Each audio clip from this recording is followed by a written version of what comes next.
இது பார்த்தீங்கன்னா என்எல் கப்பிம்பாங்க. ஓகேவா, என்எல் கப்பி நிறைய பேர் கேட்குறீங்க. ஸோ அவங்க கொஞ்சம் கிளியராக வீடியோ எடுத்து யூடியூப்பில் போடுங்க ப்ரோன்னு கேட்குறீங்க. ஓகேவா, உங்களுக்கு கண்டிப்பாக அந்த வீடியோ ஸோ எப்படி இருக்கான்னு பாருங்கள். என்எல் கப்பி இப்படி தான் இருப்பான்.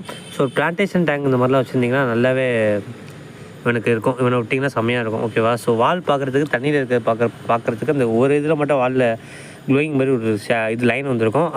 சிசர் மாதிரி இருக்கும். ஓகேவா, நம்ம தொட்டியில் விட்டு பார்க்க மாதிரி கத்திரிக்கோள் மாதிரி இருக்கும் இந்த மீன். ஸோ இது பேராகவே அவைலபிளாக இருக்குது கைஸ் நம்மக்கிட்ட. செமேல் சைஸ் தான் இருக்குது. ஓகேவா, ஸோ இந்த சைஸ் மேலுக்கு ஃபஸ்ட்டு காமிச்சது. ஃபீமேலுக்கு பார்த்தீங்கன்னா சுத்தமாக கலரே இருக்காது. ஓகேவா, ஸோ இதுதான் ஃபீமேலு. ஸோ இவங்க குட்டியும் நம்மக்கிட்ட போட்டாங்க. ஆக்சுவலாக குட்டியும் காமிக்கிற பாருங்க. ஸோ இந்த மாதிரி குட்டியும் பார்த்தீங்கன்னா உங்களுக்கு போட்டுருவாங்க. ஓகேவா, குட்டி ஆல்மோஸ்ட் பார்த்தீங்கன்னா ஒரு நிறைய குட்டி இருக்குது. ஸோ எல்லாம் நான் கலெக்ட் பண்ணும். ஓகேவா, ஸோ இது எத்தனை பேர் வேணாலும் நம்மக்கிட்ட அவைலபிளாக இருக்குது இப்போதைக்கு. இங்கெல்லாம் பார்த்தீங்கன்னா ஃபுல்லாக குட்டியாக தான் இருப்பாங்க. கையில் ஃபுல்லாக பாருங்கள். ஸோ குட்டி போட்டிருக்காங்க. எல்லாம் கலெக்ட் பண்ணணும். ஸோ இவங்களை பார்த்தீங்கன்னா குட்டியும் அவங்க சாப்பிட மாட்டாங்க. ஸோ இதெல்லாம் இப்போ இன்றைக்கி போட்ட குட்டி. ஓகேவா, எவ்வளோ பஸ்ஸில் இருக்காங்க பாருங்கள். ஸோ சேனல் பார்க்கணும்னா சப்ஸ்கிரைப் பண்ணிடுங்க.